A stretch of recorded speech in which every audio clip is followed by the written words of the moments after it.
Hello बच्चों, let us understand the solution for this question. Question says that a 10-gram bullet traveling at 200 meter per second strikes and remain embedded in 2 kilogram target which is originally at rest but free to move.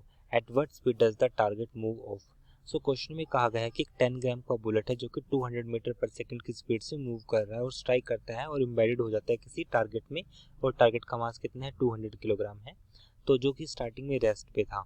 तो मुझे बताना है अगर वो free to move हो तो किस speed से जो टारगेट होगा वो मूव करेगा।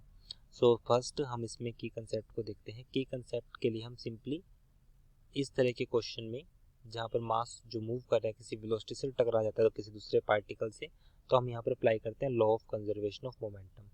Apply law of conservation of momentum, law of conservation of momentum. So law of conservation of momentum को हम यहाँ पर अप्लाई करेंगे। So it means net momentum that is summation of all momentum that will be equal to 0। अगर हमारे पास कोई body rest में है, सो इट मीन्स अगर कोई बॉडी रेस्ट में, इट मीन्स उसकी जो वेलोसिटी होगी हमारे पास वो हम 0 मीटर पर सेकंड को कंसीडर करेंगे। तो इन कंसेप्ट्स को देखते हुए अब हम अपने सॉल्यूशन पर आते हैं। सॉल्यूशन फॉर दिस क्वेश्चन, तो सबसे पहले इसका एक रफ डायग्राम ड्रॉ करते हैं।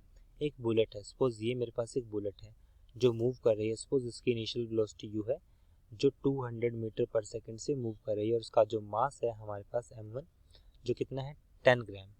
मास हमारे पास यहाँ पर है 10 ग्राम। सो 10 ग्राम को तो बट हमें तो इसको SI में चाहिए, तो इसको हम किलोग्राम में कन्वर्ट करेंगे कैसे, डिवाइड बाय 1000 करके।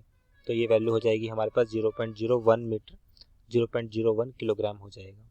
अब जैसे इसे स्ट्राइक करता है पूरे सिस्टम से तो यहाँ पे वो इसके अंदर एम्बेडेड हो गया। एम्बेडेड होने के बाद पूरे सिस्टम की जो वेलोसिटी होगी हमारे पास वो हमने सपोज की v, और यहाँ पे मास रहेगा m1 प्लस कैपिटल M, तो इसका मास कितना है 0.01 और कैपिटल M हमारे पास कितना है 2 किलोग्राम। सो वैल्यू हो जाएगी 2.01, वेलोसिटी हो जाएगी हमारे पास v जो कि मुझे फाइंड आउट करनी है। अब स्टार्टिंग में इसके मोमेंटम की बात करूँ तो स्टार्टिंग में इसका मोमेंटम होगा 0.01 इंटू वेलोसिटी हो जाएगी हमारे पास 200 और अप्लाई कर दिया, नेट मोमेंटम इसके इक्वल होगा 2.01 multiply with capital V। So capital V हमारे पास आएगी सॉल्व करने के बाद 100 से कैंसिल, तो ये बचेगा 2 डिवाइड बाई 2.01 जो कि नियरली, क्योंकि जैसे 2 डिवाइड बाई 2.01 0.999 समथिंग आएगा जो कि नियरली 1 के इक्वल आएगी। सो ये वैल्यू हो जाएगी 1 meter per second. So we can say hence velocity is 1 meter per second. So it is our answer. I hope you understood this explanation. Thank you.